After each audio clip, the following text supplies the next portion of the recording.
Lalitpur SP को तत्काल संज्ञान लेना चाहिए और बताना चाहिए कि ललितपुर के एसपी हैं आज। कठपुतली ना बने, इशारों पे ना चले। कुछ गलत हो रहा है इसलिए बोला जा रहा है। डीआईजी को भी संज्ञान लेना चाहिए, एडीजी को भी संज्ञान लेना चाहिए कि निचले क्रम पर कर्मचारी कर क्या। दोस्तों नमस्कार, मैं सौरभ गोस्वामी। जाखरौन में श्री श्री 1008 श्री हरसिद्धि माता जी का जो मंदिर है वहां पर दुर्गा जी का एक हाथ तोड़ दिया गया। घटना की जैसी जानकारी मिली, आनंद फानंद में तमाम अधिकारी वहां पर पहुंचे। तमाम हिंदू संगठनों ने विरोध किया और जाम की स्थिति कर दी, अनशन पर बैठ गए। डीएम और एसपी भी रस्मदाई के लिए वहां पर पहुंच ही गए, लेकिन उन्हें सब पता न चला कि वहां पर चल क्या रहा है। फोटो खिंचवाने के लिए केवल डीएम एसपी पहुंच गए। घटना इतनी बड़ी थी कि वो स्थानीय लोग जो हैं, क्योंकि मंदिर से ज्यादा जुड़े हुए लोग थे, तो पूरे स्थानीय लोग एकजुट हो गए और अनशन पर वहां पर बैठे रहे। बहुत देर के बाद वहां के सीओ सर्कल हैं फूलचंद जी, उन्होंने किसी तरीके से मनाया, समझाया और समझाने कामयाब रहे। एडिशनल एसपी की एक अहम भूमिका उसमें रही। हम खुलासा बहुत जल्दी कर भी देंगे, आश्वासन दे दिया और चले आए। लेकिन उसके बाद क्या घटा? उसके बाद जो स्थानीय पुलिस है उसका एक चेहरा इस प्रकार का सामने आया जो जनता को डरा रहा था।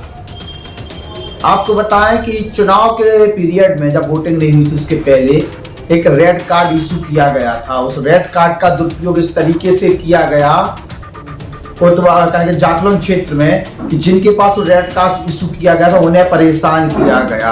ललितपुर एसपी को पता नहीं, जानकारी जब निकाली गई एक बात भी सामने आई कि जब सीओ पुनः पहुंचे तो सीओ सदर के साथ स्थानीय पुलिस ने बदतमीजी की। वहां के अधिकारी ने बदतमीजी कहा, यहाँ के इंचार्ज हम हैं, हम अपने तरीके से संभालेंगे, जो हम करेंगे वो होगा।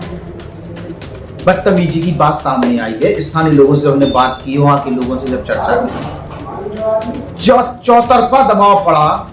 बात ये तक आई कि सांसद तक खबर पहुंची और आला अधिकारियों तक बात पहुंची। एसपी को भी लगातार ये बताया गया किस प्रकार से लोगों को परेशान किया जा रहा है। तो एसपी साहब ने कहा लिखित में हमें दीजिए, हम कुछ करते हैं। डीआईजी तक की बात सामने आई। अब लिखित में शिकायत हुई है कि नहीं हुई है ये बात की बात है, लेकिन जो हुआ है वो बताना जरूरी है, उस पर चर्चा करना जरूरी है। आनंद फानंद में पुलिस ने एक मुस्लिम परिवार के व्यक्ति को पकड़ा और चालान कर दिया। स्थानीय लोग अभी भी संतुष्ट नहीं है उस मुस्लिम व्यक्ति को लेकर, कह रहे हैं कि कुछ तो गलत है, पुलिस कुछ गलत कर रही है। मतलब स्थानीय पुलिस जो है वो भरोसा खो चुकी है। वहां पर एक कस्बे में पुलिस अगर भरोसा खो दे तो क्या कहें, और पूरे घटनाक्रम पर पुलिस की क्या भूमिका होनी चाहिए। आखिर जाखरौन में इतनी बड़ी घटना घट गई, इसके बाद वहां पर जिस प्रकार से कानून व्यवस्था संभालने के लिए काम किया जाना चाहिए, उल्टा वहां पर माहौल खराब करने की कोशिश की है। वो कौन लोग? आखिर किनके सारे पर जाखरौन पुलिस काम कर रही है? या फिर एक है कि ललितपुर एसपी को कुछ पता ही नहीं और उसके निचले क्रम के कर्मचारी, अधिकारी, जिम्मेदार लोग कुछ भी करते रहे। इतना तक हो गया कि सीओ की इज्जत तक नहीं की जा रही। जब सीओ की इज्जत नहीं होगी तो एसपी की भी इज्जत नहीं होगी। ये सीओ की बेइज्जती नहीं है, एसपी की बेइज्जती मानी जाएगी। अगर एसपी कुर्सी पर बैठे हैं और एसपी अपने निचले क्रम के अधिकारियों की, अपने उनके अधीनस्थ कर्मचारी अगर उनकी इज्जत नहीं करते हैं, उनकी बात को नहीं मानते हैं, तो क्या कहा जाएगा। वहां के लोग, वहां के कर्मचारी इतने बड़े हो गए कि वो ना तो सीओ को डरते हैं, ना एडिशनल को डरते हैं, ना ही एसपी को डरते हैं। उनके लिए तो शायद डीआईजी लेवल पर ही कुछ होगा। ये जाखरौन की पुलिस है और ललितपुर का मौजूदा हाल है।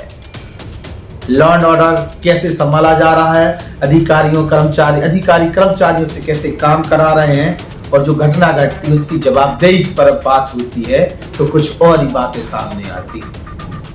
लोग पक्ष बहुत ढूंढते हैं, लेकिन जब जो वास्तविकता है उसकी चर्चा अगर करते तो चुपती भी बातें हैं।